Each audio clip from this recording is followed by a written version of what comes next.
Olá, pessoal. Estamos iniciando aqui, né? Pelo Spotify, pelo YouTube, mais um Contabilitar Cast.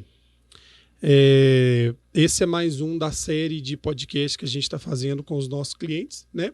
A meta aqui é sempre levar conhecimento ao meio empresarial, desafios, como é empreender em diversas áreas, em diversos setores, de diversos portes, né?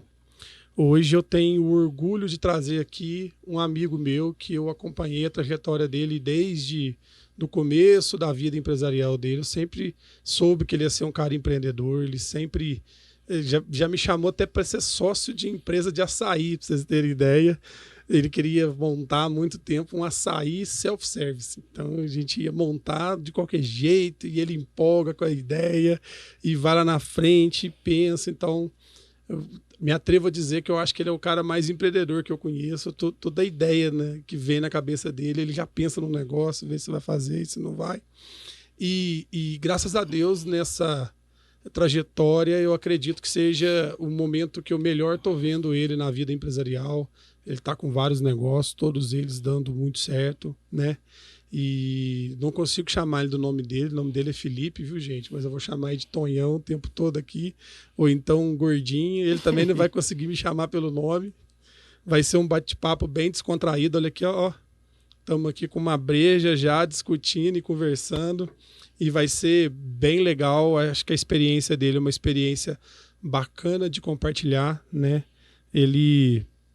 desde da primeira empresa que ele trabalhou, né, era da família, nem era dele, ele já conta comigo dando assessoria na parte contábil, tributária para ele, né? Estou aqui então com Felipe Eduardo Veiga, famoso Gordinho. E aí, Gordinho, beleza? Obrigado já de antemão você dedicar um pouco do seu tempo. Em todo podcast eu falo que acho que o tempo é o recurso mais escasso do mundo e é um privilégio para nós, né, da Contabilitar, ter aqui você dedicando um pouco do seu tempo para a gente discutir, né? Não tem pauta nenhuma, não tem nada definido o que a gente vai discutir. O negócio é falar de empresa, falar do seu negócio, falar dos desafios, né? Para a gente poder gerar um pouco de conteúdo para quem está começando, para quem está ou já está com uma certa maturidade, mas vive alguns desafios, algumas coisas nesse sentido. Eu acho que é sempre bom a gente contribuir. Seja bem-vindo. Faz aí teu jabá, explica como é que tá seus negócios hoje, sua empresa e o que você faz. Queria agradecer, Felipe, a oportunidade, né, de estar aqui com vocês, agradecer a Contabilitar, para a gente poder estar contando um pouquinho, né, da nossa história, da nossa trajetória, um pouquinho desse relacionamento que a gente tem aí de vários e vários anos, né? Como o Felipe mesmo mencionou, o nosso relacionamento aí com relação à contabilidade e tal, a parceria vem desde antes de eu ser empreendedor, antes de eu ter os meus próprios negócios. Eu conheço o Felipe, deve fazer mais ou menos aí uns 20 anos, eu imagino, desde 2003 mais ou menos, 2004. Eu esqueci de falar, viu, gente? Eu amo esse cara. Ele já faz mais tempo do que... Ele trabalhava na Intercom, quando eu conheci ele, de vendedor. Pois é. Já trabalhei de vendedor, já trabalhei de eletricista, já suei bastante a camisa aí. O Felipe, a primeira oportunidade que a gente teve, né, do Felipe vir a ser o nosso contador, foi na época do escritório da mãe dele ainda, em 2007. Estava até lembrando com ele aqui agora antes. Ele ainda estava na faculdade e tal, trabalhava junto com a mãe dele. E eu até comentei que veio à cabeça aqui os primeiros 10 malotezinhos que o Felipe fez. Na época era muito caro um malote daquele, né? Usava-se malote, né? Usava-se malote para mandar documento. E aí ele fez 10 malotes, queria pegar os 10 primeiros clientes, e aí ele tinha que escolher um cliente que justificava o preço do malote. E aí, a gente foi um desses clientes na época, né? Eu trabalhava na empresa do meu pai, ele já atendia a gente lá. Na época dessa empresa, eu também não tinha noção nenhuma do que era contabilidade, do que a contabilidade poderia trazer para mim de benefício. E não tem nem muito tempo que eu tenho noção disso também, né? O Felipe sabe bem disso. Esse envolvimento que a gente tem com contabilidade agora nos meus negócios aqui, vem de pouco tempo, vem de 5 anos para cá.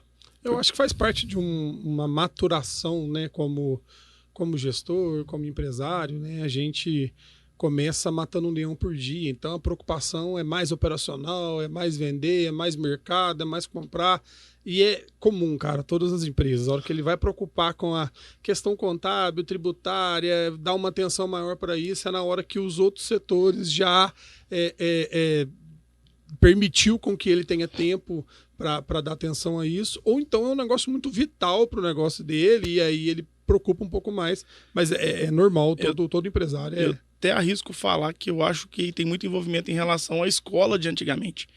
Porque o contador, antigamente, ele era visto como o cara dos impostos. O cara que só tá ali para atrapalhar a empresa. O cara que vai só no final do mês pegar e ver quanto que a empresa faturou e emitir a guia para ele poder pagar.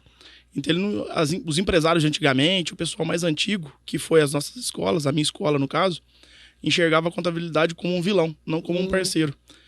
Um mal necessário, né? Perfeito. Era uma obrigação, né, na realidade.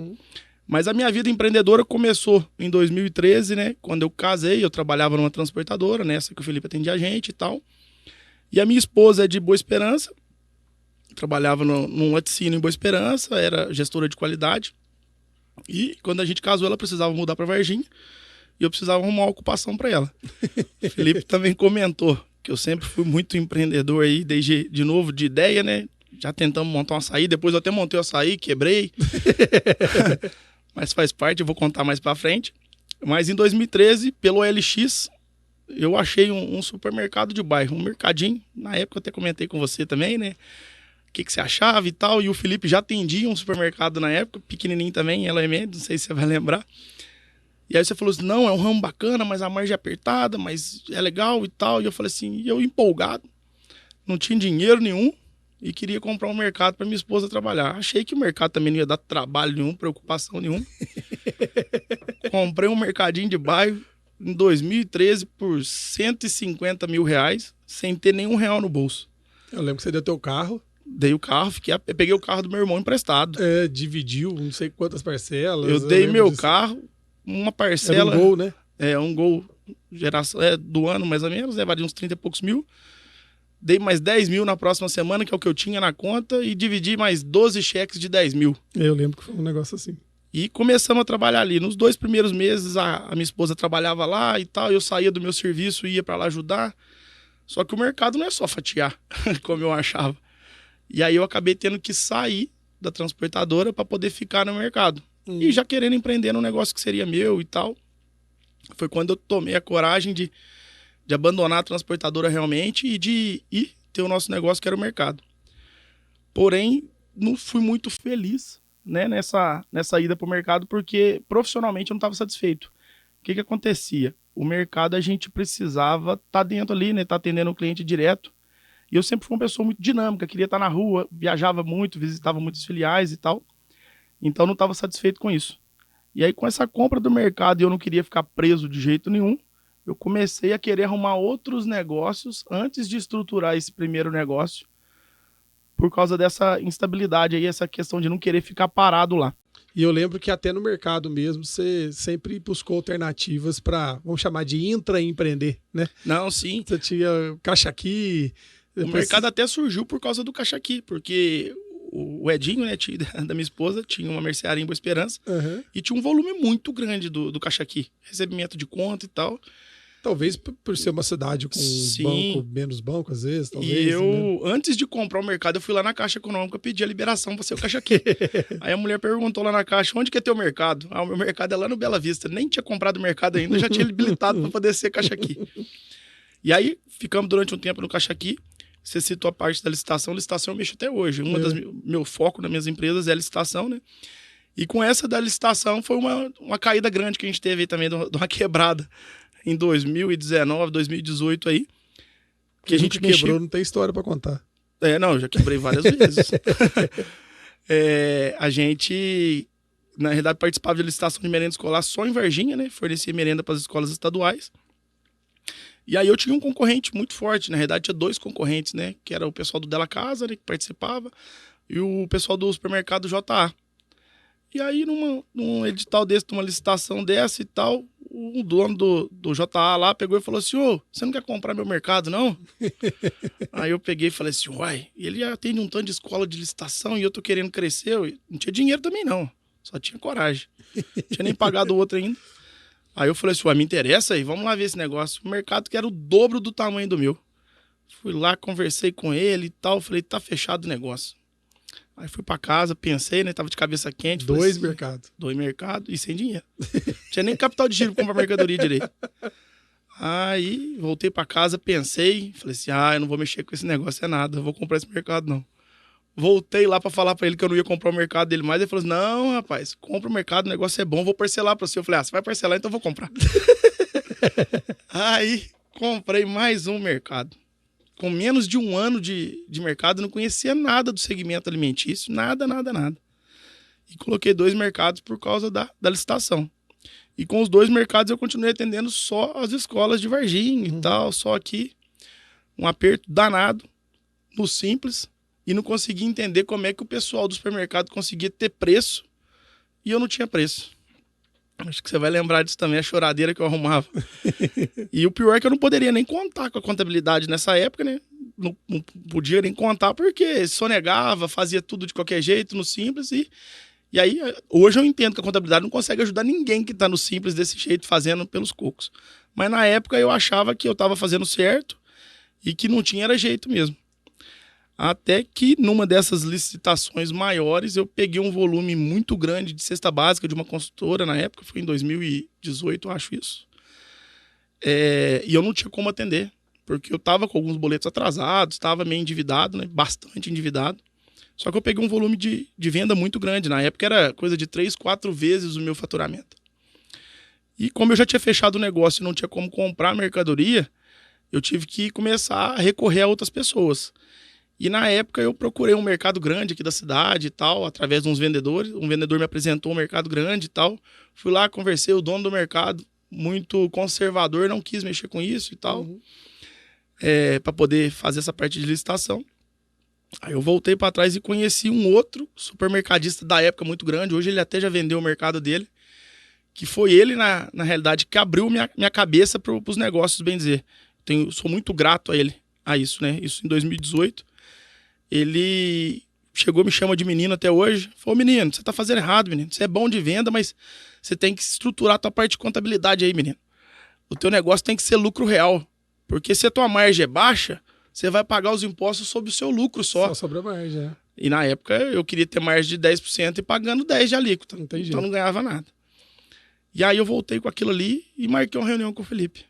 Foi aquela primeira reunião de virada de chave em 2018. Isso aí foi em outubro de 2018, viramos setembro. em janeiro, né?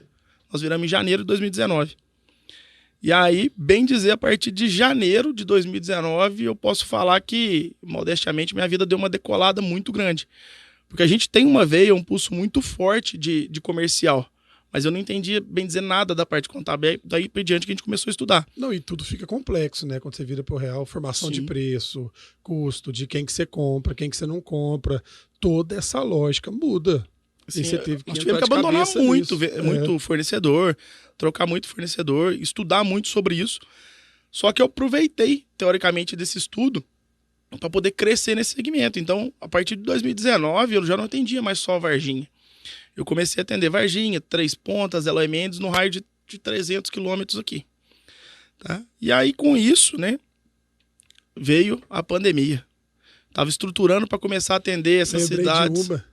Teve uma época que você começou a ir pro Ceasa, buscar verdura. Pouso Alegre, se eu não me engano, não, de madrugada. Quando eu vendi o JA em 2019, que eu virei lucro real só no Superfácil, né, do Bela Vista, eu empolguei de novo, busquei verdura e tal. Na época da pandemia, a gente entrou de cabeça, nós somos pioneiros na cidade, com relação ao iFood, de fazer entrega de produto alimentício. Verdade. Porque eu já tinha montado uma loja de açaí também. Vendia muito pelo iFood. Eu falei, se eu tô vendendo açaí pelo iFood, eu vou vender arroz e feijão também. Ninguém tá saindo de casa. Eu lembro. Chegamos a fazer coisa de 100, 150 entregas pelo iFood dia nessa época.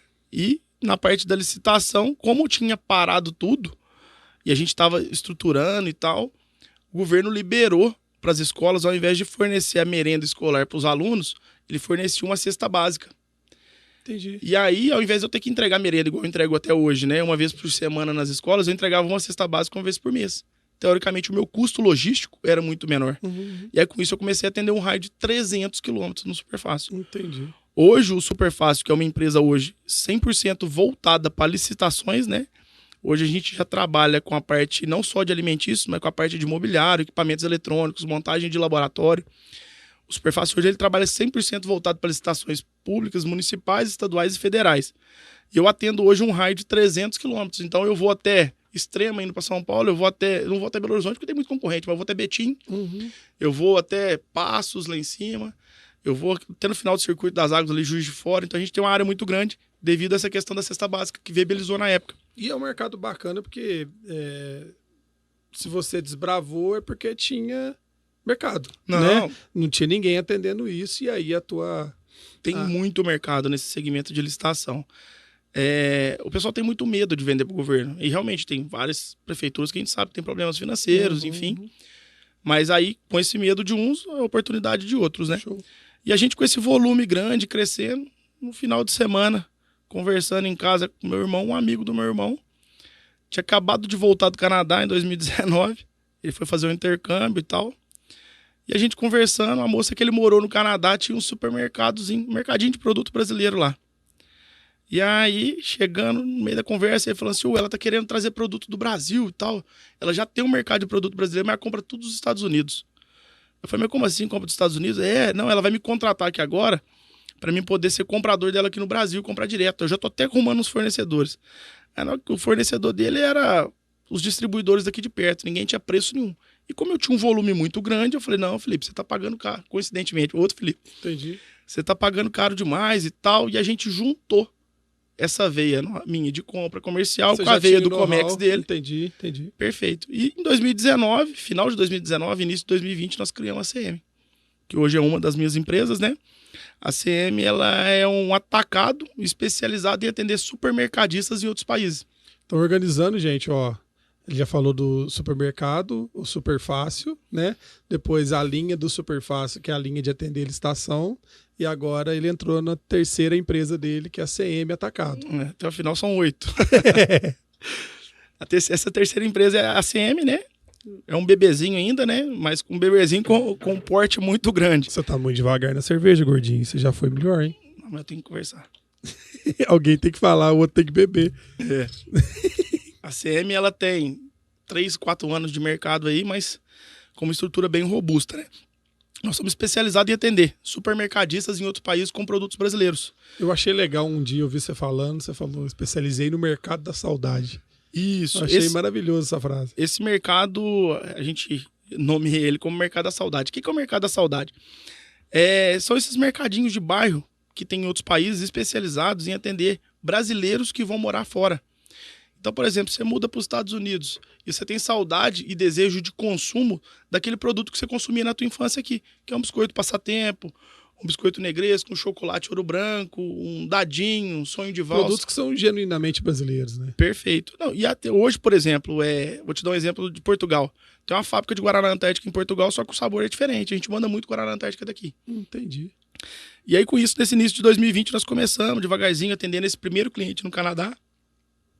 Posteriormente, a gente pegou outros grandes clientes nos Estados Unidos. Não, e o cara do Canadá, só uma vírgula aí, ele até consegue comprar um Guaraná Antártico. Tem que trazer um container de Guaraná Antártico. Perfeito. Essa é a chave do nosso negócio. Por que a gente, antigamente, os distribuidores lá de fora não conseguiam criar mercado? Porque ele tinha que negociar direto, por exemplo, com a Ambev, o Guaraná Antártico, ele tinha que comprar um container, igual você falou. Hoje a gente consolida para os clientes. Entendi. Então eu monto um container para o meu cliente, por exemplo, da Inglaterra, que está indo 50 caixas de Guaraná Antártica, 50 todinhos, 50 biscoito passatempo, 50 wafer, 50 prestígio, enfim. Eu consolido lá mais ou menos 500, 700 SKU para ele num container. Entendi. E a gente faz a gestão para esses clientes também de estoque. Então a gente consegue passar para ele know-how em relação ao volume de venda de cada produto e o jeito de margear esses produtos. E você manda mais aéreo? Não, a gente manda aéreo e marítimo. A gente começa o trabalho desenvolvendo o cliente no aéreo, né? Porque são clientes menores que compram menos pallets. O volume é menor, o aéreo chega mais rápido. Perfeito, e ele consegue chegar com o lançamento, a novidade antes dos clientes, os concorrentes maiores dele lá. Uhum. O aéreo também começou muito forte, foi por causa da pandemia. Porque como a gente nasceu no meio da pandemia, os fretes marítimos ficaram muito caros. Os contêineres tinham ido todos para a China e não tinham retorno, porque parou a malha marítima. Eu não lembro os números, mas antes da pandemia, um contêiner que vinha da China era $3.500, chegou a bater 12, 13. 15. Os Estados Unidos, mesma coisa, era $800, $1.000, bateu 12 mil dólares. E aí, com isso, a gente fez uma conta básica que o aéreo, mesmo assim, ele era mais caro, mas ele não era tão mais caro mais. Já passou a ser competitivo. E hoje os contêineres, só de curiosidade, já voltaram a um preço melhor? Abaixaram bem, mas não voltou o que era antes. Entendi. E nem vai voltar, mas já teve uma reduzida boa aí. E aí a gente começou a atender esses clientes, crescemos demais com isso, né? Atendendo esses pequenos clientes, que era um mercado muito carente de mercadoria e muito carente de know-how no segmento de supermercado. Por quê? Geralmente quem tem dinheiro para montar um supermercadinho desse em outro país, ele não veio do ramo alimentício, não veio do segmento. Ele é uma pessoa que foi muito bem financeiramente, saiu do Brasil com a família para poder ter qualidade de vida, ou ele é uma pessoa que foi para lá trabalhar em outra função, juntou um dinheirinho e quer empreender lá fora.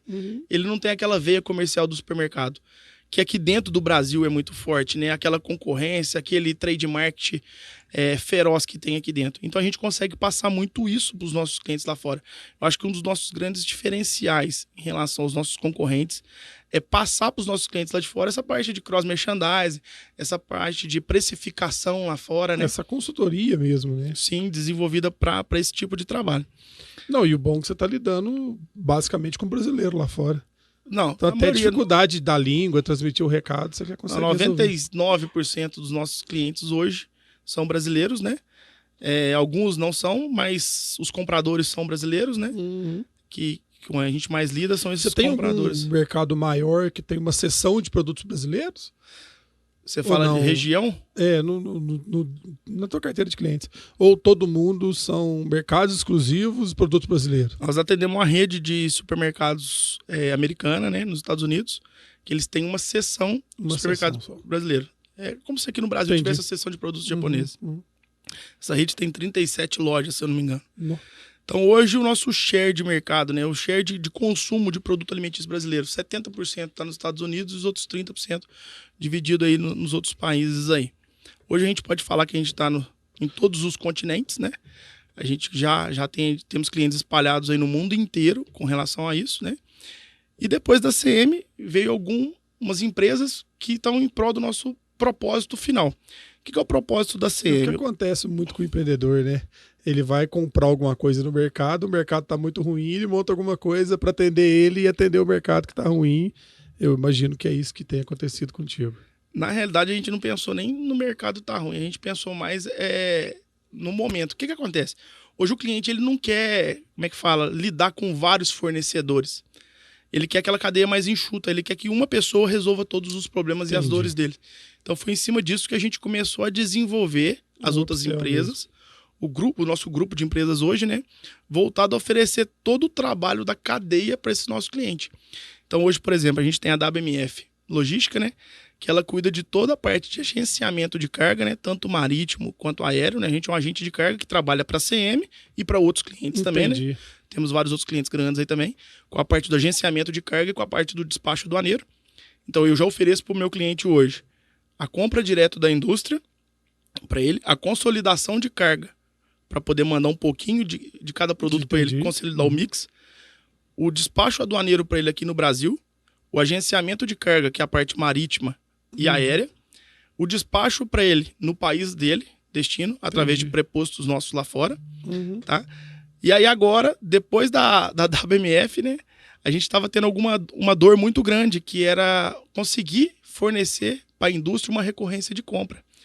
O que acontecia, Felipe? A gente tem um volume de compra muito alto e a gente trabalha com grandes indústrias. Só que a indústria ela precisa de ter uma recorrência para a produção, porque se ela tiver uma oscilação de produção muito grande, isso você sabe muito melhor do que eu, custa muito caro para ela. Então, por exemplo, no mês de janeiro ela vende lá 5 milhões, mas em fevereiro ela só tem 3 de venda. Então a gente passou a ser um tipo de cliente que não era interessante para essa indústria, porque eu comprava muito dele, por exemplo, em janeiro, depois eu ficava 2 meses sem comprar. Então eu não conseguia dar uma recorrência para ele, eu não conseguia ter um acordo comercial muito favorável tanto para mim quanto para ele, né? Uma relação bacana aí. E aí, com isso, a gente montou a Meta Distribuidora. O que a Meta faz? A Meta é uma distribuidora igual a CM, só que o foco dela é distribuir mercadorias alimentícias aqui no sul de Minas. Entendi. Então, a gente atende com os mesmos produtos que a gente atende lá fora, pequenos supermercados aqui na região.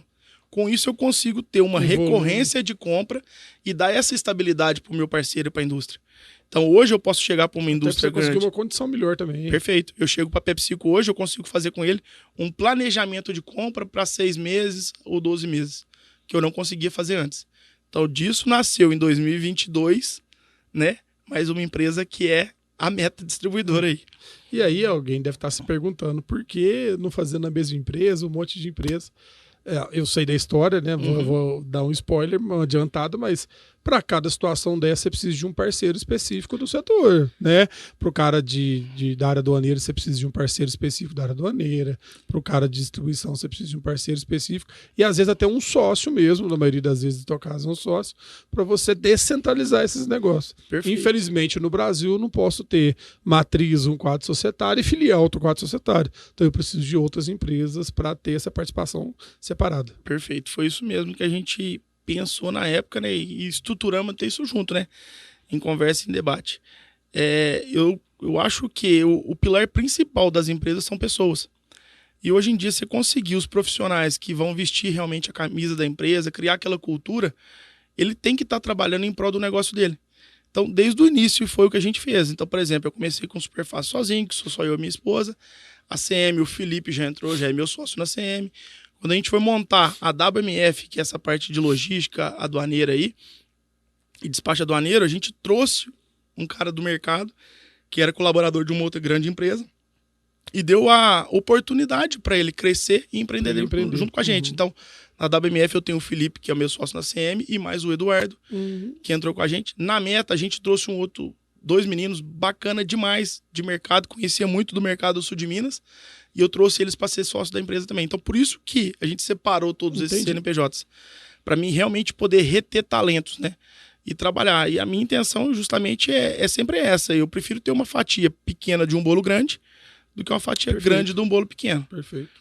E hoje o grupo você já está com quantos colaboradores trabalhando? Hoje, ao todo, nós estamos juntando aqui em Portugal, porque ainda vou te contar que a gente está com a estrutura lá em Portugal própria. Nós estamos com mais ou menos aproximadamente 40, 50 pessoas. Acho que 46, se eu não me engano. Ao todo, aí, juntando todas as empresas. E muito rápido, né? Nós estamos falando aí de 6, 7 anos. Todo depois dessa virada de chave aí da entrada para o lucro real, do estudo da contabilidade em relação a isso. Assim, eu acho que tem que contar 6, 7 anos por conta de maturidade e tal, mas se você for olhar em termos de tempo versus crescimento, você cresceu em 2, 3 anos. Perfeito. Não, a explosão foi agora. Faz parte do planejamento e tal, mas o crescimento foi agora. É igual eu falo da contabilidade. A gente tinha 10 anos, não lembro a quantidade de clientes, e 25 funcionários. Hoje a gente está com 90, ou seja, com 4 anos de história, a gente foi de 25 para 96 funcionários, eu acho que está agora. Então, assim, eu acho que você tem um período para você que serve de planejamento, de apanhar, de aprender, de sofrer mesmo, de melhorar processo, que é uma maturação. Depois a escalada ela é muito mais fácil, vamos dizer assim, né? Não, sim. E essa questão cultural, né, de ter pessoas ali que realmente vistam a camisa, ainda é uma dificuldade muito grande para a gente. Eu acredito que para várias empresas... A dificuldade do mundo é gente. Então, a tecnologia ajuda muito em relação a isso e tal, mas infelizmente o nosso crescimento ele é travado porque você demanda de pessoas.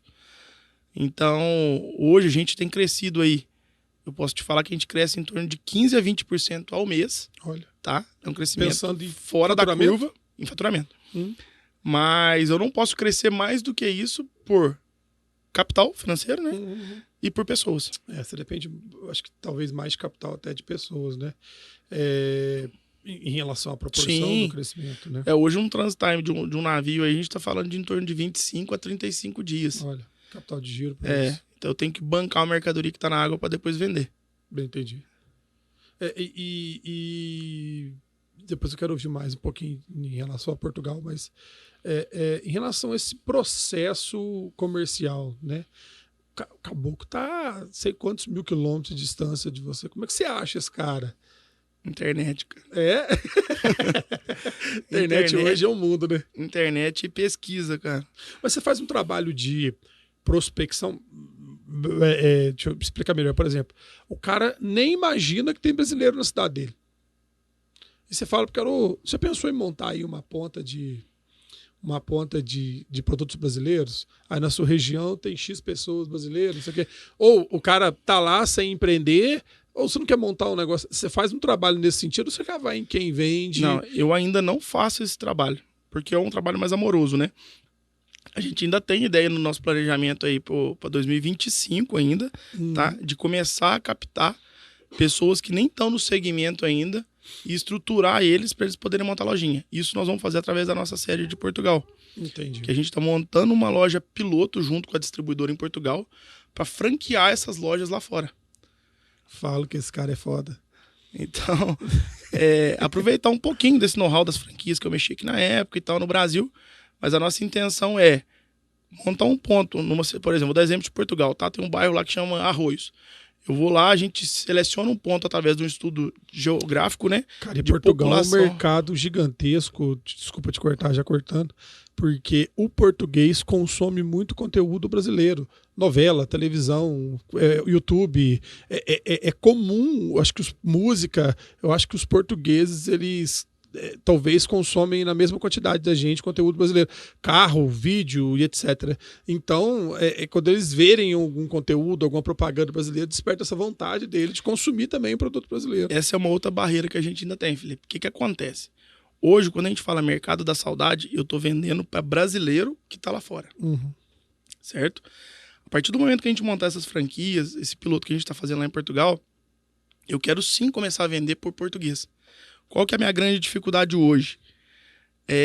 O jeito que o americano ou o europeu margeia o produto que ele compra da gente aqui, ou o brasileiro que está lá fora vendendo, é muito errado.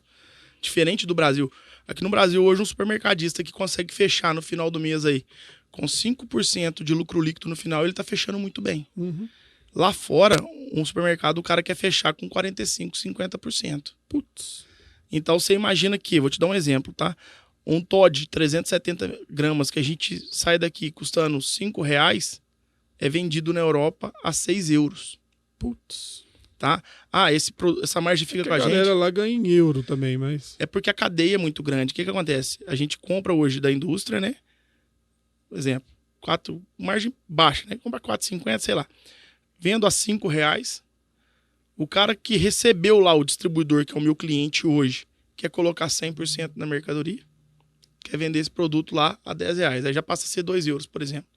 Mais os custos da operação. E aí o cara da loja quer ganhar mais 100%. Entendi. Você não vende direto na loja, você vende para alguém que manda para a loja, que é a sua ponta lá agora. Perfeito. A nossa ponta de lá agora é para poder cortar essa cadeia e eu atender direto o lojista. Entendi. Com isso, eu vou conseguir vender o Toddy brasileiro no mesmo preço que é o chocolatado português. Entendi. Consequentemente, eu vou conseguir atender o público português. Porque hoje, por exemplo, um chocolatado português está custando na gôndola lá na faixa de 3 euros. Certo? E o meu Toddy está custando 6.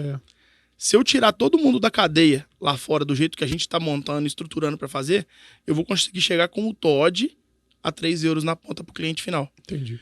E o Toddy é um produto muito superior ao chocolatado que eu estou comparando de 3. Entendi. Consequentemente, eu vou deixar de vender só para brasileiro e vou vender para os nativos. Entendi. Essa é a nossa estrutura que a gente almeja montar lá fora. Mas eu acho que essa lógica dos nativos funcionaria bem com o mercado português por conta dessa característica que eu te falei, do consumo de mídia e tal. Mas você acha que funcionaria com outros mercados? Francês, chinês, sei lá? Muito. A gente acaba que... Até aquele ditado, né? A grama do vizinho é sempre mais verde, né? Vou te dar exemplo de produtos de beleza aqui que a gente não dá valor nenhum aqui no Brasil. Creme de cabelo Scala.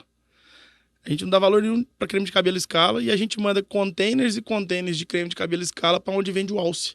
Que as mulheres daqui todas são loucas. Entendi. Entendeu? Então, o pessoal lá de fora dá muito valor no creme de cabelo Scala. E aqui a gente não dá valor nenhum para ele. Ele é um produto de escanteio, qual produto, né? Perfeito. Entendi. Eu vou te dar exemplo aí, Angola. Angola é um dos maiores consumidores de creme de cabelo do Brasil. Um dos maiores consumidores de chinela havaiana do Brasil. O volume de Havaiana que vai para Angola é estrondoso. Mas aí não tem a ver com a mesma lógica de Portugal, né? Angola, se eu não me engano, fala português, né? Uhum. E aí tem esse consumo de mídia brasileira, né? Tem a mesma pegada, mas existem muitos produtos brasileiros. Tanto, vou citar então, por exemplo, os Estados Unidos. Ele consome muito produto brasileiro, só não consome mais devido ao custo da importação. Entendi. Então, a gente conseguindo quebrar essa cadeia de intermediários no negócio, né? Foi por isso que a gente foi criando essas empresas e está estruturando isso, para a gente poder realmente vender para os nativos e aumentando esse volume. Hoje, você perguntou dos clientes e tal, como é que a gente faz essa captação? É muito nichado o nosso segmento, né? Então, são poucos distribuidores nível mundiais, né? Bem dizer, essa fortuna da distribuição do volume de mercadoria brasileira está na mão de poucas pessoas. Então, fica mais fácil da gente encontrar os tomadores de decisão. E, consequentemente, os meus concorrentes aqui no Brasil são trades. Qual que é a nossa diferença da CM para uma trade?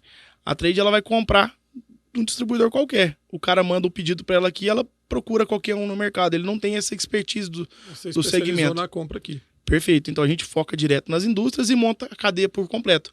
A trade, o cara ele tá dentro do escritório, tá comprando, pagando para outra pessoa fazer a logística, a parte de rotulagem que a gente também faz, né? Então, hoje, por exemplo, a gente compra um produto, um biscoito. A gente tem que fazer toda a parte de rotulagem desse produto. A gente pega a parte das informações nutricionais, fazem a tradução para a linguagem do país que ele está indo, imprime essa etiqueta, prega produto por produto, reembala ele novamente, para depois mandar. Eu ia te perguntar isso, porque Portugal às vezes não tem essa necessidade. Tem, né? alguns produtos tem. Mas imagina se mandar para os Estados Unidos, eles devem ter regras lá, sei lá. Não. Vai chegar um produto em português, o cara não vai entender, né? Nem é só isso, tem várias certificações, né? Igual tem aqui o nosso... Você chega a ter que não posso mandar esse produto por conta de uma situação específica? Tem vários NCMs que lá fora a gente é igual os HS Gold lá de fora, que são proibidos as entradas no país. Olha. Então nós temos alguns NCMs aqui no Brasil que para sair a gente precisa do mapa, né? E tem vários NCMs HS Gold lá fora que não entram. Então a gente tem alguns países que a gente não pode mandar determinados produtos. Portugal, por exemplo, não entra derivado de leite. Então a gente tem que saber a porcentagem certinho de um produto que ele tem de leite para ver a legislação do país para viabilizar a entrada desse produto lá. E em relação às aduanas dos outros países? No Brasil a gente sabe que tem um processo de desembaraço, mesma tem coisa. uma fiscalização. É igual? Para pior. Sério? Portugal, por exemplo, aqui no Brasil a gente tem o sistema Siscomex, né? Que o radar é feito ali por aleatoriedade, né? Se der radar verde, passa direto, não tem conferência. Portugal, por exemplo, todo produto alimentício que entra no país, ele é 100% fiscalizado. Então, de cara, ele sempre vai abrir um container de produto alimentício. Canal vermelho. Sempre vai para vermelho direto. Existem outros países que têm a mesma legislação. Nos Estados Unidos, você tira a certificação de alguns produtos do FDA, você consegue ter uma entrada mais facilitada desses produtos. Não que não tenha fiscalização, mas é porque o FDA, que é o órgão regulamentador lá, já certificou desse produto antes. E às vezes quem tem que certificar é a indústria que te vende, não você, né? E a gente faz esse trabalho para a indústria. Quando você me perguntou da pesquisa que a gente faz aí demográfica e tal da população brasileira, hoje a gente faz esse trabalho para poder vender essa oportunidade para as indústrias. Então, Entendi. por exemplo, até no ano passado a gente trabalhava somente com as grandes indústrias, Mondelez, Nestlé, PepsiCo, JPS. E o que acontecia? Essas grandes indústrias são commodities aqui no Brasil, então eu tenho vários concorrentes. Então o que a gente começou a fazer? Desenvolver pequenas indústrias e criar private label para os clientes lá de fora, para a gente poder conseguir ter uma margem de operação melhor. E aí, com isso, eu preciso fazer um trabalho para ele e mostrar que o mercado lá de fora é um mercado interessante para esses clientes. Então, a gente usa todo esse estudo de censo demográfico, de região, de população brasileira, de tipo de atividade que essa população exerce lá, poder de convencimento, de renda, para poder convencer realmente a pequena indústria que é o cara que vai realmente ser meu parceiro, porque a grande indústria, eu sou só mais um para ela. Entendi. A pequena indústria, a gente banca e mantém essas pequenas indústrias. Então, vou te dar um exemplo aí de um trabalho que a gente fez para uma indústria de cosmético de Belo Horizonte, que chama Capsilin. É uma pequena indústria que hoje o pedido que a gente compra deles é, bem dizer, 40%, 50% do faturamento deles. Vixe. Igual essas, tem várias outras que a gente esse mercado, né, cara? Perfeito. E aí, com esse cliente, eu consigo ter a fidelidade dele. Então, se liga um cliente lá de fora, porque tá lá no rótulo a marca dele, ele pega e fala, ó, quem cuida da minha exportação é a CM Atacado. Então a gente consegue ter esse contrato com esses clientes. Cara, e produto que, sei lá, venceu, chegou estragado, amassado, cara, não tem como te devolver esse produto. Não, isso não existe, tem que ser incinerado. O produto lá fora não pode nem ser somente jogado fora, igual aqui no Brasil. Ele obrigatoriamente tem que ser incinerado. Então o custo disso é muito alto. E aí vai de acordo comercial. Normalmente deve ficar no colo de vocês, dependendo do... O que acontece? Um dos nossos pilares de trabalho se chama shelf life. Então a gente tem que trabalhar com a validade e o prazo de vida desse produto o máximo possível. Para a gente poder diminuir essa perca de produto lá fora, né? Hoje, essa perca lá fora não fica nas nossas mãos, né? É do nosso cliente, desde que a gente enviou o produto com 90% de shelf. Entendi. Então, 90% da vida útil desse produto. Existem alguns produtos que são mais complicados de trabalhar. E por isso que a logística dele tem que ser mais rápida. Dá um exemplo aí. A gente embarca muito salgadinho, Elma Chips. Cheetos, Fandangos. Vende muito lá fora. E um salgadinho, não sei se você sabe, mas eu acho que quase ninguém sabe disso. A validade dele é de 50 dias, 60 dias de shelf life. Nós estamos falando de um transit time aí de 30 dias no navio. Então, o que acontece? A gente estufa um container inteiro primeiro, parte de pallet de baixo, coloca o pedido na fábrica, porque a fábrica trabalha FIFO, né? Puxa a validade, puxa somente as validades que estão dentro do nosso 95%. No. Tem que carregar esse salgadinho, por exemplo, vou estufar o deadline do navio aí, é na quinta-feira. Então, a gente estufa o container na terça, carrega o salgadinho na quarta, para entregar esse container em Santos na quinta. Eu não posso ter margem nenhuma de erro na operação para mim não perder validade. E mesmo assim ainda acontece de correr risco de demorar na alfândega lá fora, atrasar, que já aconteceu, né? De perder container lá porque ficou 2, 3 semanas na alfândega. Então existem alguns produtos que tem que ter um cuidado especial em relação a isso. E o Elma Chips, por exemplo, é um produto que a gente não consegue mandar muito aéreo, porque ele é volumoso. E então, leve. Perfeito. Ele só tem volume, não tem peso. Então ele vai por cubagem.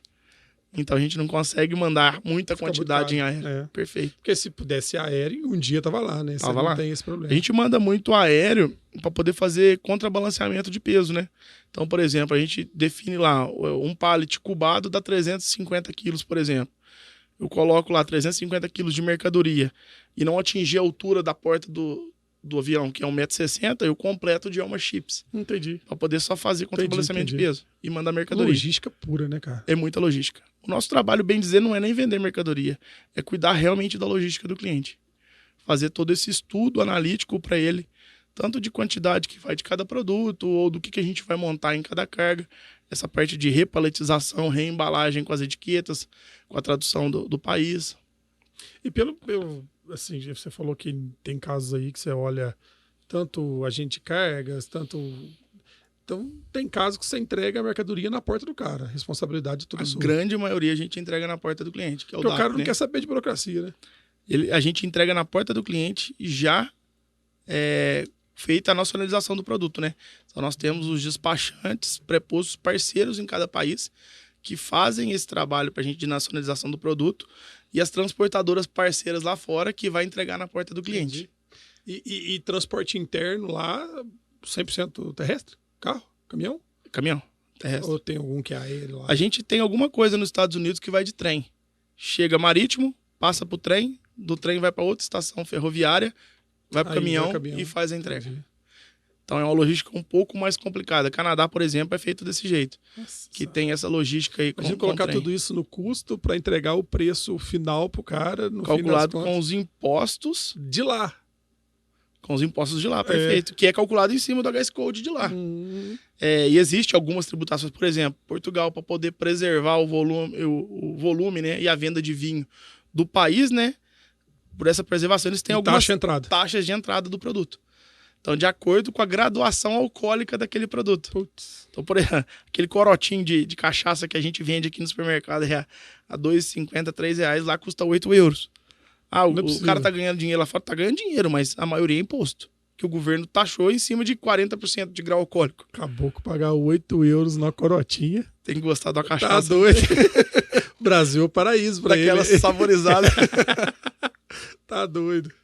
Cara, mas que legal, coisa que a gente nem imagina que existe, né, velho? Tem muito mercado. E na hora que você começou lá, só o Felipe ia ser um comprador da mulher que você nem imaginou todos esses desafios que A você gente não poderia ter para imaginava. mandar. Não imaginava. E Mas não imaginava sofrendo com o processo, né? nem o crescimento. Porque, por exemplo, a gente começou com essa primeira cliente nossa do Canadá aí. Que É cliente até hoje? É cliente até hoje. Ela comprava, vou te dar o exemplo do café, que foi a nossa primeira grande venda, né? Ela comprava, sei lá, 5 caixas de café. Aí nós fechamos um cliente gigante dos Estados Unidos que compra 2.500. Então, essa é até a história engraçada dessa cliente. Ela tá no Canadá e tal, e pediu pro Felipe, meu sócio, pô, eu queria vender ioki, eu quero ser a distribuidora da ioki. Nosso segundo cliente entrou, foi desse jeito. Queria ser distribuidora da ioki aqui. Eu falei assim, ué, deixa comigo, hein? Vamos ligar lá na ioki, vamos marcar uma reunião para poder virar exclusivo da ioki lá no Canadá. Aí, beleza, né? Ligamos lá, e ela é pequenininha lá no Canadá também. Aí ligamos na ioki, marquei uma reunião com o departamento de Comex deles e tal. Aí o pessoal do Comex pegou, atendeu a gente. Falou, ó, eu tenho um cliente meu que tá no Canadá e tal, e não tá conseguindo encontrar o produto de vocês, não sei o quê, tem interesse em ser distribuidor exclusivo e tal. Aí a mulher do Comex falou assim, não, nós já temos um grande distribuidor aqui. Ele é dos Estados Unidos, já atende os Estados Unidos inteiro, Costa Leste, Costa Oeste, e atende o Canadá também. Eu falei, não, mas não tá atendendo ela não. Então ele é muito ruim de serviço e tal. Aí ela falou assim, então eu vou procurar saber e te falo. Mas não deu abertura nenhuma. Desliguei o telefone, com a chamada de vídeo com ela e tal. Passou uns 10 minutos, toca um telefone. Um número diferente, né? Até achei que era cobrança. Aí, tô com esse número diferente, atendi. Ele falou assim, Felipe Veiga? Falei, sou eu. Falei, você que tá ligando na ioki e tá falando que o teu cliente não tá sendo atendido, que tá querendo ser distribuidor? Falei, eu liguei lá agora e falei assim, pois saiba que eu em português, lá nos Estados Unidos, pois saiba que eu sou o distribuidor da ioki. Você sabe o tamanho da minha empresa para você falar que eu não tô atendendo os outros? Eu importo do Brasil 190 containers por mês. Você não sabe com quem que você tá falando. Você sabe o tamanho do teu cliente? O teu cliente é uma portinha de garagem. Eu tenho 50 caminhões na rua rodando. Você não pode falar um negócio desse. Você é um moleque. Me acabou com a minha raça meia hora no telefone. Aí no final da ligação, e ele me esculachando, falando que eu não podia ter feito isso, que não sei o que mais, que eu não sei o que eu tô mexendo. Eu peguei e falei assim pra ele, falei assim, ô meu senhor, ele chama Sérgio, eu queria muito aprender com o senhor, você me desculpa, eu tô começando agora nesse negócio, e no começo a gente fica meio empolgado, acha que sabe das coisas, mas eu queria aprender com o senhor. Se você me der uma oportunidade e comprar alguma coisinha comigo e me ensinando aqui alguma coisa, eu posso te fornecer preço bom, porque comprar barato aqui no Brasil eu sei. Aí a conversa virou, ele pegou e falou assim, então me manda teus preços. E ele é nosso cliente até hoje também. Você fornece pra ele.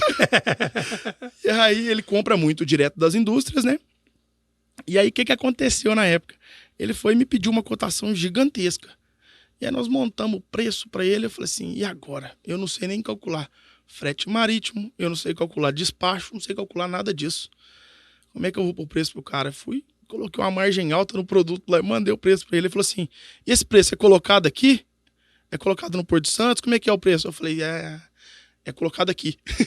Aí só que eu não passei credibilidade nenhuma pra ele, né? Aí ele pegou e falou assim, então eu acho que você não tá podendo vender pra mim ainda não. Liga pra minha trade do Brasil e tenta vender pra ele. Aí eu liguei pra trade, o cara já tava esperando eu ligar pra ele. Uhum. E aí, eu não sei se o cara da trade ficou com medo de eu tomar o cliente dele. Sei que na primeira ligação ele me comprou 2.500 caixas de café. Então, nós estamos falando aí em faturamento, 2.500 caixas de café, nós estamos falando de 700 mil reais. Na primeira ligação que eu tive com esse cara, depois de 1 hora no telefone, ele me xingando.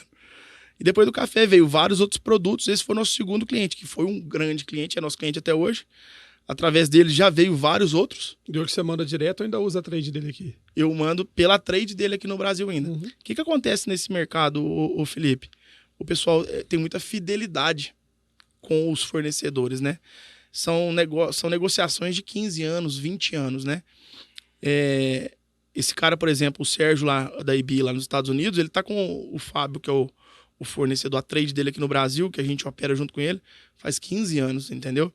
E como a gente tá falando de muito dinheiro, porque algumas transferências são feitas antes, né? Câmbio, alguma coisa assim. E tem aquela dúvida, como é que fala? Insegurança do negócio. O pessoal, é muito difícil você conseguir quebrar esse elo e pegar um cliente lá fora direto. Principalmente crédito, né? Nós no Brasil temos a cultura de comprar prazo, mas lá fora não tem, não. Não tem nenhuma. E aí o que acontece? Por exemplo, essa primeira venda do café, 700 mil reais. Eu nem tinha um dinheiro para comprar esse café. Aí eu liguei pro Fábio, eu falei assim, ô Fábio, eu só vendo pra você se for à vista. Ainda fiz de durão, né? Aí ele falou, não, mas eu preciso de prazo. Eu falei, não, só vendo se for à vista, não te conheço. Aí ele falou assim, mas como é que eu te deposito na conta se eu também não te conheço? Eu falei, mãe, então nós vai ter que ver como é que vai fazer. E eu não tinha nem o dinheiro pra comprar o café pra revender pra ele. Dá metade aí. Aí não, aí ele pegou e me ligou e falou assim, então eu vou depositar metade. Aí não, ele entrou na internet, pesquisou a gente, não tinha site, não tinha nada. Aí ele falou assim, eu tô vendo que vocês é pequenininho, vou dar um voto de confiança pra vocês. Eu vou te depositar metade do dinheiro, vou depositar 350 mil na tua conta. Tava muito bom. Não, tava muito Porque bom. senão Não ia fazer isso nunca. Vou depositar 350 mil na tua conta e depois, na hora que você me entregar a carreta aqui, eu te pago o restante. Aí eu falei assim, beleza. Desliguei o telefone e falei assim, fudeu, onde que eu vou arrumar 350 mil? Pensei até em ligar pra você. Você ia rolar a unha. Com a margem que você tem, eu ia ter que pegar empréstimo com a margem do banco pra te emprestar. Aí fica devendo. Aí, falei assim, e agora os 350? Isso aí eram às 11 horas da manhã. Eu falei, vamos pensar, deixa o homem depositar. Aí eu liguei deixa o homem depositar. Deixa os 350 cair. Vou sofrer antes da hora, não, porque eu já sofri demais pra ansiedade nessa vida. Aí eu falei assim, liguei lá na fábrica de café, né, na JDS. Falei assim, aqui, eu vou fazer um pedido aí e tal. Pediu prazo pra eles também. Pediu, e quem disse que deu? A empresa tinha 3 meses de CNPJ. Aí eu falei assim, vou te comprar uma carga de café e tal. E já mandaram um tanto de gente aqui, né? Vai comprar uma carga de café? Ninguém compra 2.500 caixas de café do dia pra noite. Aí mandaram o pessoal que eu falei assim, então, só que o negócio é o seguinte, né? A gente mexe com exportação, eu tenho que fazer câmbio, que não sei o que mais e tal. Eu te pago metade agora, metade eu te pago daqui 7 dias. O cara, não, negativo, a carga só carrega lá na hora que tiver dinheiro. Isso aí, meio-dia mais ou menos. Aí eu peguei e falei assim, ferrou, vou ter que ver como é que eu vou fazer. Quando veio 1 hora da tarde, apito o celular. Pum, 700 mil na minha conta. Aí passou uns... Aí eu falei, uai, o rapaz pagou... O rapaz pagou tudo. Aí quando ele passou uns 10 minutos, ele ligou e falou assim, depositei errado, agora já foi. Depositou. Ele deixou. Deixou errado. Eu não ia devolver. Juízo não tem nenhum, mas sorte tem pra caramba. Não, depois disso ainda teve mais outra sorte dessa também. Aí, graças a Deus, depois eu acho que ele até falou, né? Você foi comprando, a galera foi confiando, foi te dando crédito e você foi conseguindo. Foi indo, mas, por exemplo, o Fábio até falou pra gente numa reunião nossa lá, que ele fez com a gente, ele sabia que a gente não tinha dinheiro pra comprar o café, mas ele fez com a gente a mesma coisa que o Sérgio fez com ele quando eles começaram. Entendi. O Sérgio, ele falou a mesma coisa, ele falou assim, eu vi em você, eu começando. Uhum. E aí, como o Sérgio me ajudou muito, eu quis te ajudar. Legal. Então, durante quase que aí, eu vou te falar, uns 6 meses, 8 meses, o Fábio me pagou antecipado. Cara. Entendi. Depositava o dinheiro na minha conta, deixava eu comprar mercadoria para depois vender para ele. E é claro, ele estava comprando com preço melhor também, isso foi, todo mundo se ajudou. Sim, com certeza, ninguém é bobo, né?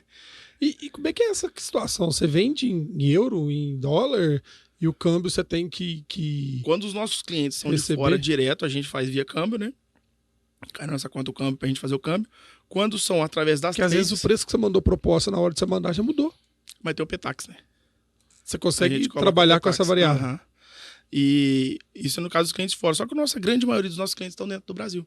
Então o que aconteceu? A gente começou, como eu não conseguia captar tanto cliente lá fora devido a essa estabilidade de negócio, né, esse comprometimento que tinha do fornecedor com o cliente, eu comecei a captar a trade. Entendi. Porque foi o jeito que eu tive de acelerar e crescer o meu negócio mais rápido. Hoje o nosso planejamento é captar os clientes lá de fora. Entendi. Porque quanto mais trade eu pego aqui no Brasil, mais eu vou fechando o meu mercado, né? Porque, por exemplo, eu não vou atender o cliente do Fábio direto, se ele é meu cliente. Então hoje o nosso planejamento é pegar só cliente lá de fora. Mas eu precisava acelerar esse crescimento, acelerar esse faturamento. Então eu comecei a pegar as trades. Eu ligava no cliente lá fora, por exemplo, fulano de tal. Falei, Ciclano, quem que te atende no Brasil? Aí falava, trade tal. Eu ligava na trade aqui. Eu tinha preço, tinha logística e tinha serviço, porque todos esses caras de trade, os caras estão sentados no escritório, igual a gente tá aqui, só no telefone. Ele não tem depósito, ele não tem empilhadeira, ele não carrega caminhão, não faz nada. Então a gente faz toda essa estrutura para eles. Então a gente fala que nós somos o operador logístico dessas trades. Entendi. É o que a gente trabalha. Hoje já tem um pouco de pé atrás, porque o que acontece? Por exemplo, a gente já tem uma trade do Rio de Janeiro também. Eles vieram visitar a gente aqui e viu a estrutura nossa de barracão, empilhadeira, movimentação de carga, estufagem de contêiner. E viu agenciamento de carga, despacho aduaneiro, compra da indústria e falou assim, cara, você tem a faca e o queijo na mão, por que você tá vendendo para mim em vez de tá vendendo pro meu cliente? Entendi. Aí essa que Deu a deixa, né? Fica a deixa, né? Aí a gente E ainda ele tenta... só tem a parte comercial, vamos dizer assim. Perfeito. Aí ele ainda fica um pé atrás, mas continua comprando. Já perdemos vários clientes desse jeito. É o cliente, né? Sim, mas hoje não se existe mais essa fidelidade igual tinha antigamente. Então eu tô começando a acreditar que você existe já tem a um possibilidade. porte também, né? Você já tem um tamanho, você já tem know-how, você já tem cases, você já tem cliente, você já pode falar quem que você atendeu, quem você não atendeu. Eu acho que isso vai te ajudando, igual ajudou a gente, né? No comecinho eu sentava na mesa de uma empresa para negociar alguma coisa, né? Quem que você atende no meu setor? Quem que você já fez? Hoje tem cases, né? Ou não, eu atendo tal fulano, atendo tal ciclano, e etc.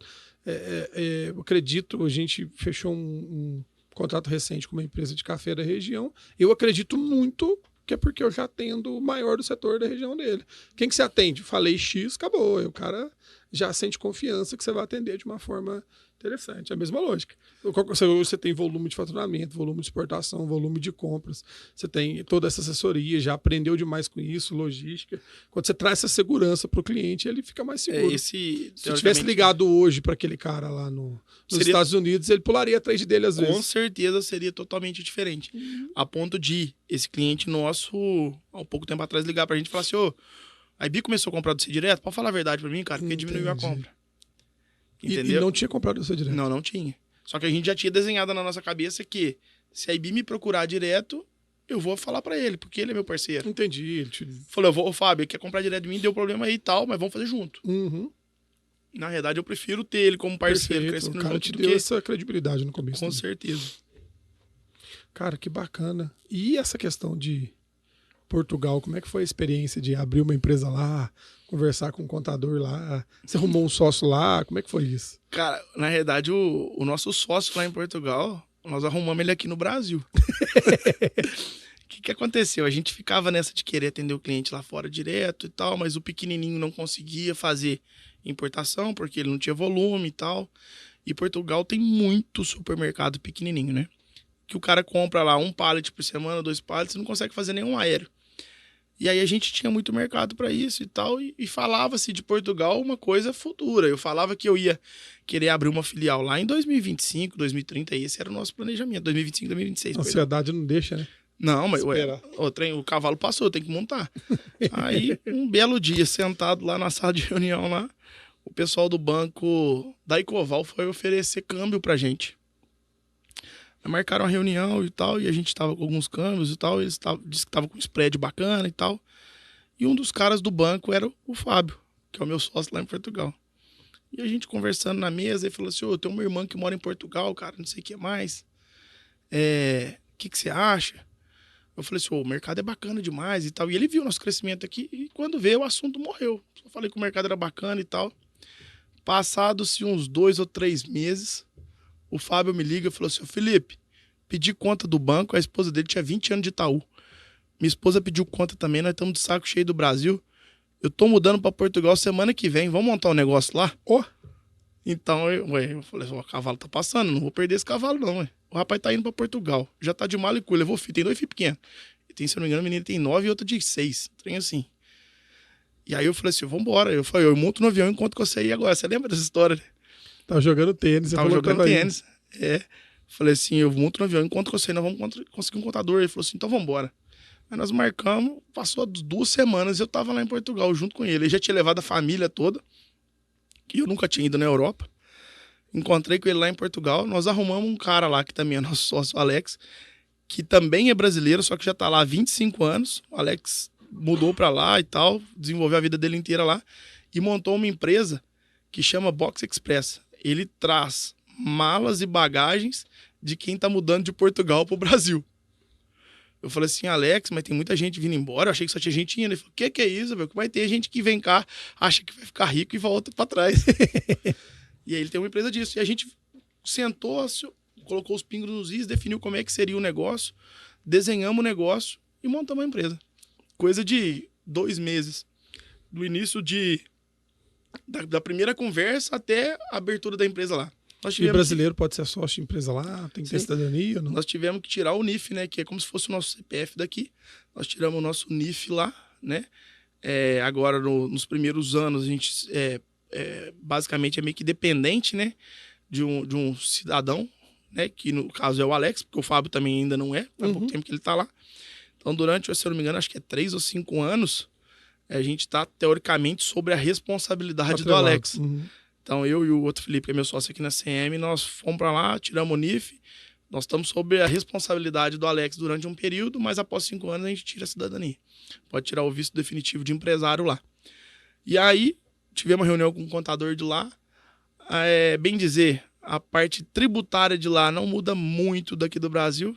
Vai ser até muito parecida com o que vai entrar após a reforma aí agora, né? A questão do IVA e tal, é bem simples de entender lá. Essa parte tributária. É um país mais, como é que eu vou te falar assim, conservador, não tem muita discrepância salarial, né? É muito diferente daqui a questão cultural. Então, por exemplo, um juiz lá ganha 3.500 euros. Você vê que não tem tanta discrepância, sendo que o salário mínimo lá a gente está falando de 740 euros, mais ou menos.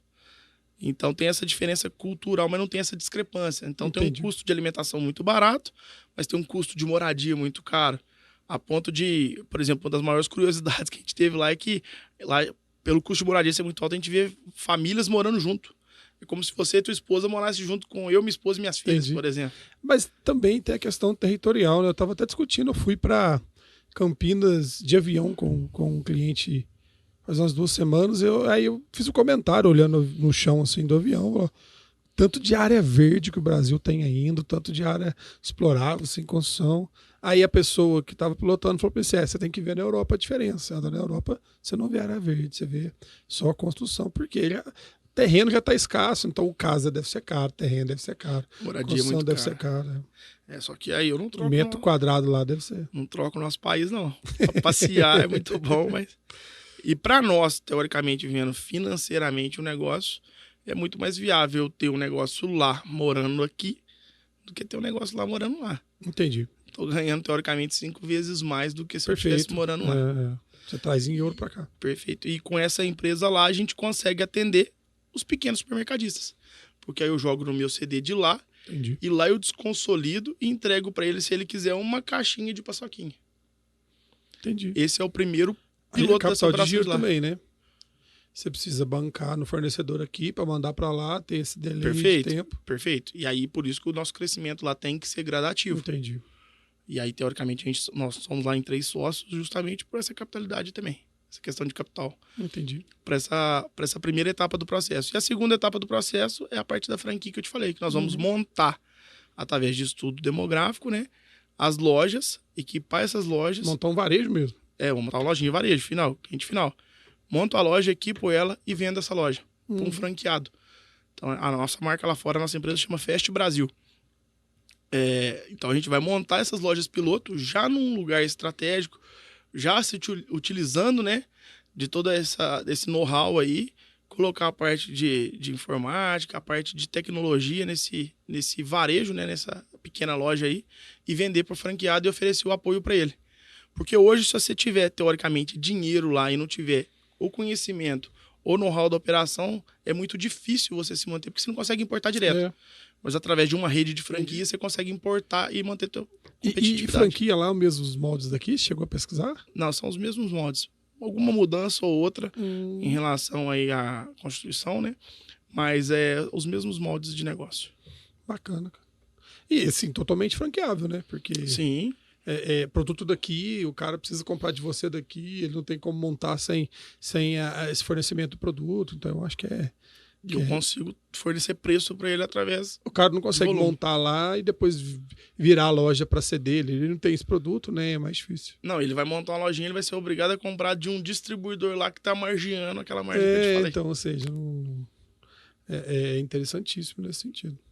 Eu também acredito que tenha muito mercado. É muito bacana ver como você pegou um setor, né, um produto, um negócio com a margem extremamente ruim, né, se eu vou pensar em termos de margem, e conseguiu viabilizar o negócio, né? Perfeito. Através de volume, através de exportação, a gente sabe que a exportação é totalmente incentivada, então que você não paga de tributo, vira um pouco de margem, e isso é interessantíssimo, né? Porque é um produto sem margem, mas essencial, né? Então, por que tem muito supermercado no Brasil e muito varejo todos com as margens ruins, mas tem recorrência. Todo dia, todo mês você está comprando aquele supermercado. Então, o volume é o que torna atrativo esse produto, né?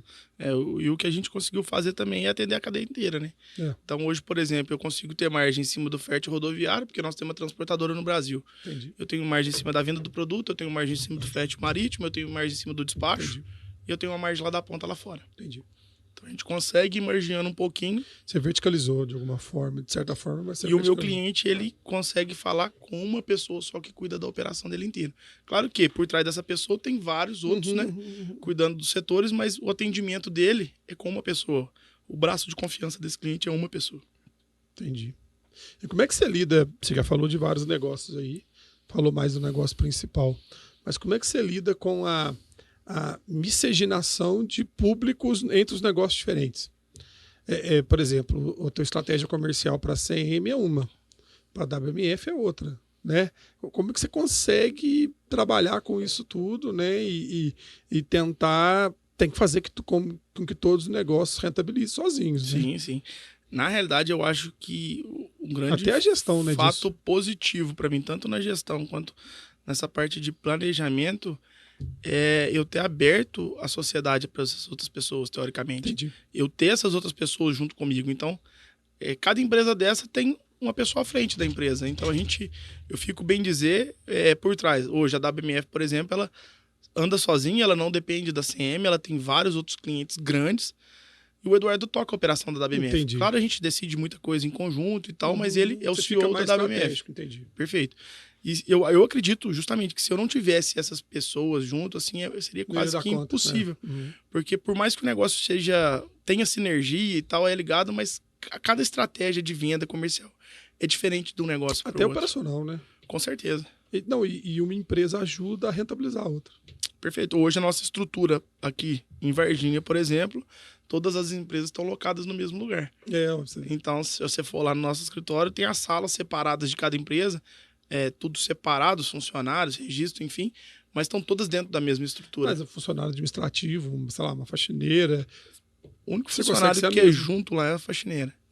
Que ela opera, limpa o barracão inteiro e tal. Mas o restante é tudo separado, até a parte logística. No barracão tem os coordenadores de operação, de separação de mercadoria e de expedição separados por empresa. Então, claro, se precisa um ajuda o outro e tal ali, mas cada um é responsável pelaquela empresa que ele trabalha. Para poder realmente não dar bagunça em relação a isso aí. É bacana ver isso. Eu não lembro quando foi, mas foi pouco tempo que eu conversei contigo. Você estava fazendo, acho que uma festa ou levou a galera para um restaurante, não lembro, alguma coisa assim, para comemorar a meta do ano que você já tinha batido, né? Foi a meta que estava errada ou vocês mandaram bem demais mesmo? Cara, igual a Dilma, né? Eu acho que a meta chegou na meta, errada. tem que dobrar. Na realidade, o que a gente fez? O ano passado, a gente faturou determinado valor e a gente definiu que a gente ia querer ter um crescimento aí de 40% no ano. Ou seja, o ano passado, mais 40%. Nós estamos falando aí de coisa aí de 5%, dá 3,5%, 4%, né? Ao mês de crescimento. Só que esse ano nós arrebentamos realmente a boca do balão, isso na CM. E aí, quando a gente definiu essa meta o ano passado, a gente tinha na CM 3 colaboradores, eu acho. 4 colaboradores. Mas eu e o Felipe. E a gente definiu essa meta e tal. Falou assim, se a gente bater essa meta aqui, pra nós era muito dinheiro e tal, nós vamos pagar o 14º pra todo mundo. Aí foi isso. Foi. Aí, mês passado, né, mês 7, nós batemos a meta do ano. E aí nós chamamos todo mundo. Hoje na CM já são, se eu não me engano, 10 ou 11 pessoas na CM. E aí nós chamamos 11 na sala. Os novatos que entraram depois de janeiro não estavam nem sabendo dessa meta. Sabiam que tinha meta, né? Porque a gente tem uma gestão à vista muito forte lá. Então toda semana, na segunda-feira, é alterado. Prazo de entrega, são os KPIs, né, que a gente marca do nosso segmento, né? Faturamento, positivação de cliente. Então toda semana tá lá a gestão à vista para todo mundo. Então todos os meus funcionários sabem do nosso faturamento e da liquidez do negócio. Aí a gente chamou todos numa sala, sacou o dinheiro e pagou o 14º em dinheiro para esses 4 que estavam com a gente desde o ano passado, né? E aí, tipo assim, a gente vê pessoa... É claro que desses 4 tem gente que já ganhou um salário um pouco melhor e tal, mas você vê o semblante de alegria do nosso cara da expedição, o Kelvin, na hora que ele recebeu o dobro do salário dele no mês, teoricamente, sem o cara até arrepia, sem o cara esperar, cara, é muito gratificante. É legal demais. Sem ele nem imaginar o que ia acontecer. Chamou pra uma reunião, ele falou, vai lá, vem xingo, né? Não, às vezes também o cara... Você falou, mas ele entrou no ouvido só no outro, sabe? Não, bater essa meta não vai ter isso, não. Às vezes porque ele é o tipo do cara que não olha no painel de gestão à vista. Entendi. Não entende o que tá acontecendo e tal. Vai começar a dar um valor diferente pra essa informação agora. Cara, eu não posso reclamar, não, porque o pessoal lá realmente abraça a causa, realmente. É claro que dinheiro motiva todo mundo, mas não é só dinheiro, é aquela cultura que a gente tenta implantar e criar ali dentro. E aí esse dia foi muito bacana, você vê o pessoal ir com sangue nos olhos, os novatos que tinha gente que tinha entrado há 2 semanas, no dia seguinte, cara, passava um orçamento de um cliente, porque a gente tem hoje os setores definidos certinho, né? Tem o departamento de compras, tem departamento de atendimento, enfim. Você vê o pessoal do compras tá cobrando, cara, o atendimento foi, fechou a venda, nós precisamos faturar. E aí nesse dia que a gente pagou esse pessoal, nós já criamos uma nova meta no final do ano, né? Entendi. Jogamos um pouquinho a mais e tal, definimos, falou assim, e se bater no final do ano, os que ganharam o 14º vão ganhar o 15º e os que não ganharam vão ganhar o 14º. Entendi, legal. E aí tá todo mundo empenhado, cara. A meta é puxada, mas eu acho... A minha vontade é pagar o 15º. E cada um contribui com uma fraçãozinha para chegar naquela meta, né? Então, sim. A ideia é eles terem essa visão sistêmica. Isso é o que a gente deixa muito aberto, porque a meta não é só de quem tá vendendo. O negócio não é só vender. O negócio é receber uma mercadoria certinho. Vender, entregar despachar certo. rápido. É a parte logística, então todo mundo tá envolvido nessa meta. E é legal que, por exemplo, hoje tem muita venda que ainda passa pela minha mão e tal, que eu ainda fecho o negócio, mas muita venda é fechada direto com os insiders. Mas o pessoal do compras cobra para fechar. Entendi. Cobra retorno de indústria, porque a indústria paga pra gente, né, retorno de bonificação, retorno de financeiro em cima disso. Então, tá tudo muito ligado àquilo ali. E aí você consegue realmente enxergar nos olhos das pessoas que ele, diferente do funcionário qualquer, ele não tá preocupado em falar, tô dando dinheiro pro meu patrão. Não, cara, eu tô dando dinheiro pra empresa que sustenta a minha família e que dá valor no meu trabalho. Isso aí, a manutenção da empresa é o principal bem, né, que todo mundo tem que avaliar. A gente ainda não tem uma meta institucionalizada, não. O Luiz Fernando fez uma meta na cabeça dele lá, mais ou menos, eu comprei um pouco. É parecido também, a nossa meta era 50% a mais de consultoria que a gente vendeu ano passado. E agora, acho que em julho também a gente bateu essa meta nesse sentido. Mas agora a gente está amadurecendo um pouco esse comercial, nós vamos institucionalizar essa meta para tentar pôr todo mundo em prol da meta também, porque aí eu acho que é interessante. Não, e eu tento fazer isso, eu ainda não consegui também, para ser bem honesto, né? Eu não sei se é porque a CM já cresceu muito estruturada, mas, por exemplo, o Super Fácil, tanto no supermercado, que eu ainda tenho até hoje, ou quanto na parte de licitação, a gente também estipulou, o pessoal também é muito enganjado, trabalha muito firme e tal, mas eu ainda não consegui chegar nessa meta. Entendi. Eu acho que quando você começa certo é muito mais fácil do que você ir adequando no meio do caminho, né?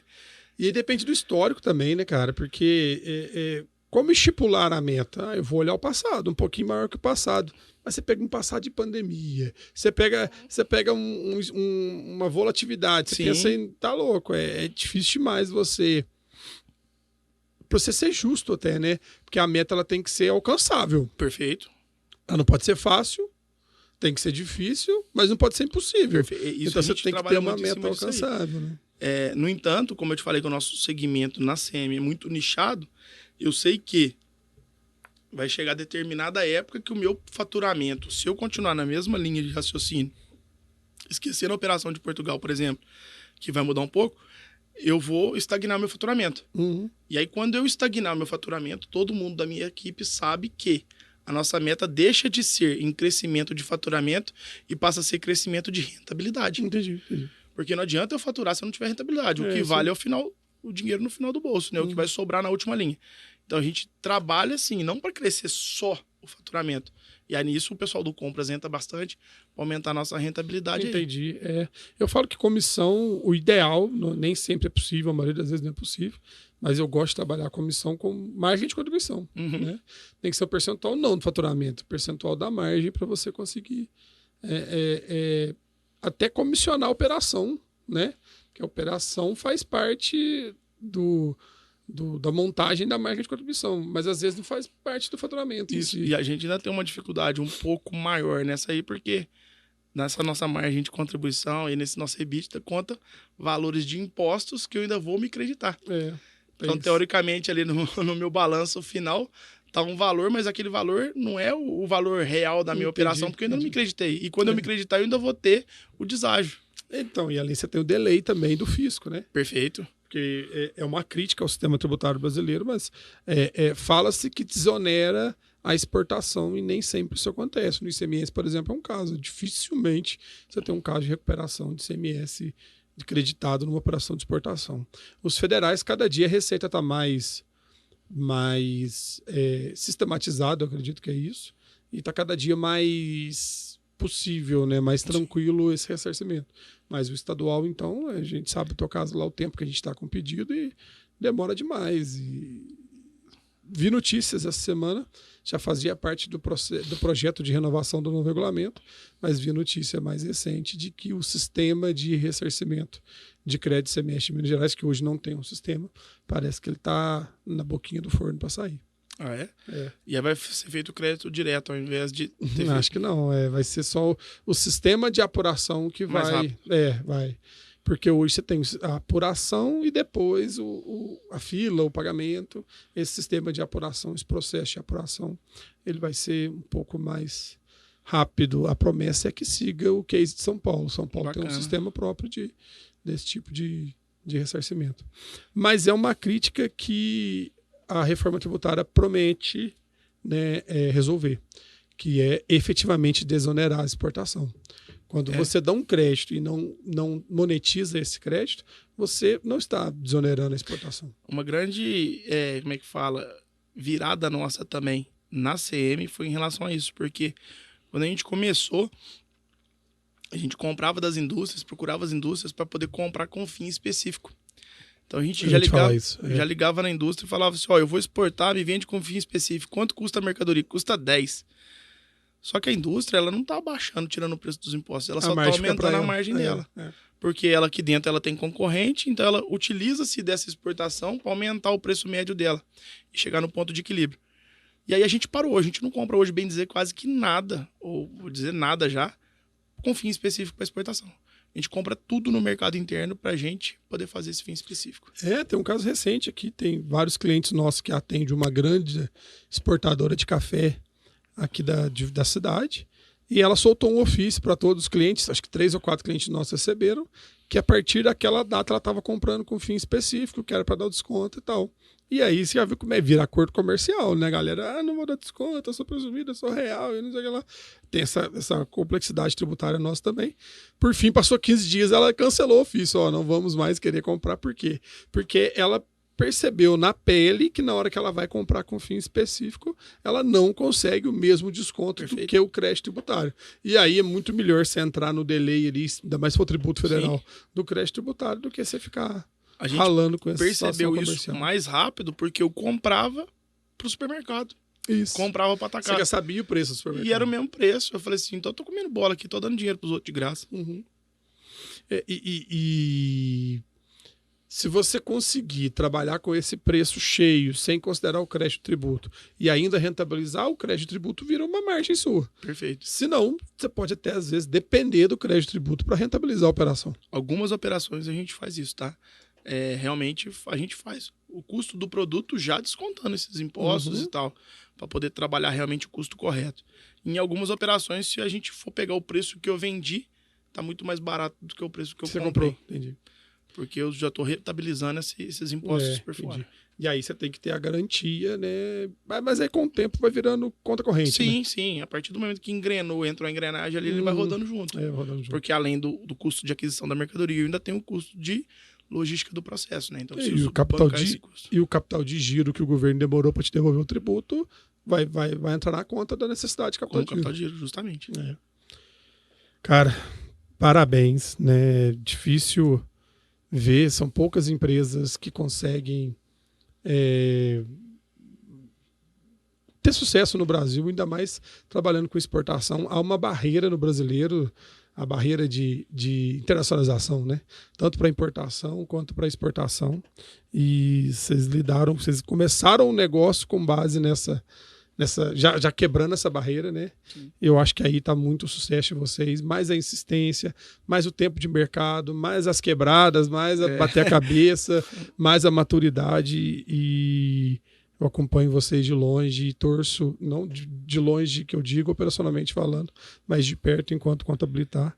E torço cada dia mais. Não como qualquer cliente da Contabilitar, porque a gente tem uma amizade pessoal Sim. acima disso, e é bonito de ver e gratificante para mim ver você conseguindo ter sucesso, conseguindo ter a tua empresa, tanto que você já ralou e o tanto que você já trabalhou demais para chegar no ponto. Eu sou prova real disso. Parabéns de verdade, de coração, que a CM continue sendo essa solução, né, para esse mercado, e que a cabeça de vocês de crescer, novos mercados, tá vindo aí franquia, daqui a um ano, se a gente conversar, eu tenho certeza que você vai ter mais e mais projetos, porque essa veia empreendedora tua não para. Um ou outro vai dar errado, não desista por causa disso, né? Eu acho que faz parte do processo. Hoje tem muita maturidade, né? Que nem você falou, você sabe muito bem disso, eu já sofri demais com isso aí. É isso aí. Não que a gente saiba que vai sofrer mais, vai acontecer outros percalços no meio do caminho, mas isso vai criando realmente maturidade do negócio, criando, bem dizer, estratégia e pensamentos em cima dos negócios, né?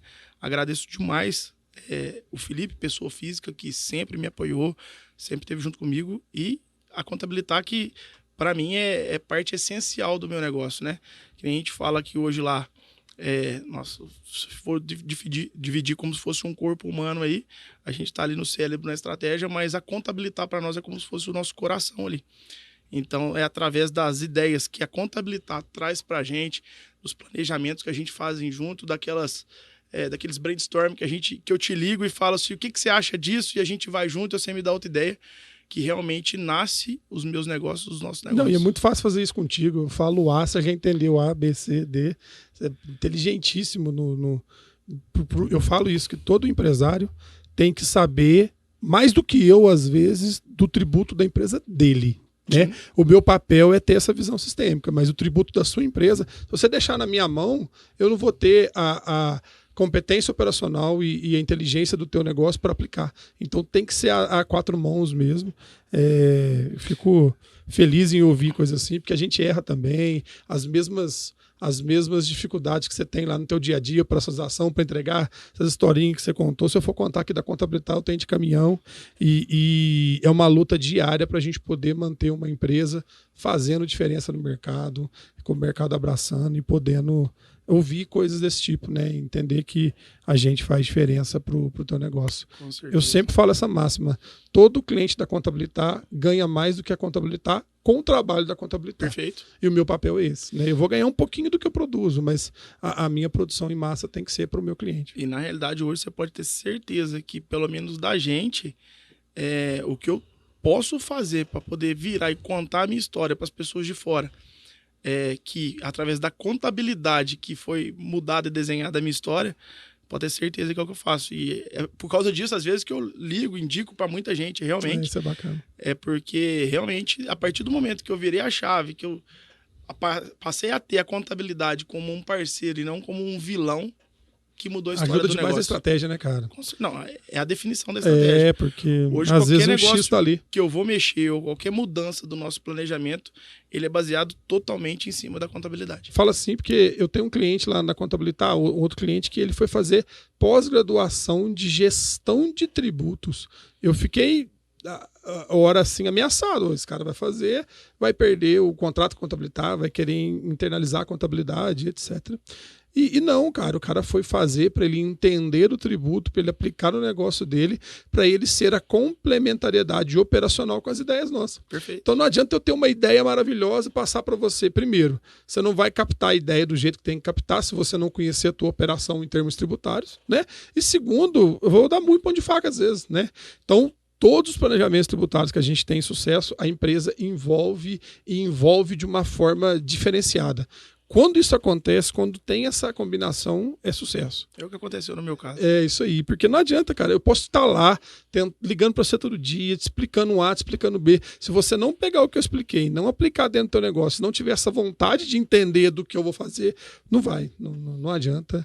Realmente não vai. E a gente fez até um nosso planejamento estratégico na contabilidade, tem a persona definida, né?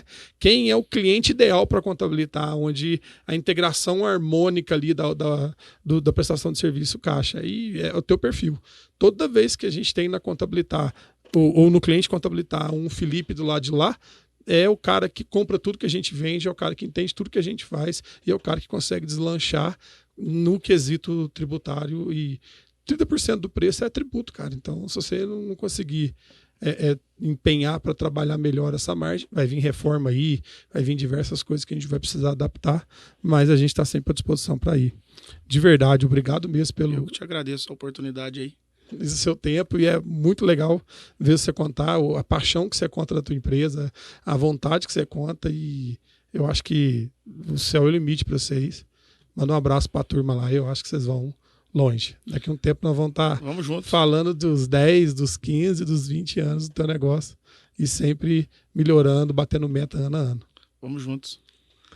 Pessoal, então encerramos, espero que as experiências, né, e as dores vividas, os percalços vividos pelo Felipe, bata no coração de cada um. Aquele empresário que está querendo desistir, que está cansado, que não está indo, não é por aí, né? Eu acho que toda a vida empreendedora, ela tem esses espinhos no meio do caminho, e ele faz parte do crescimento. Terminamos então mais um episódio aqui do Contabilitar Cast, lembrando que no Spotify, no YouTube, além desse episódio, tem vários outros episódios. A gente vai ter uma série de episódios com vários clientes da Contabilitar. A gente não vai parar por aqui nessa geração de conteúdo, e eu espero que vocês estejam sempre com a gente, consumindo esse conteúdo para tentar ajudar e melhorar o ambiente empresarial de negócios, que é onde a gente atua. Obrigado, até a próxima.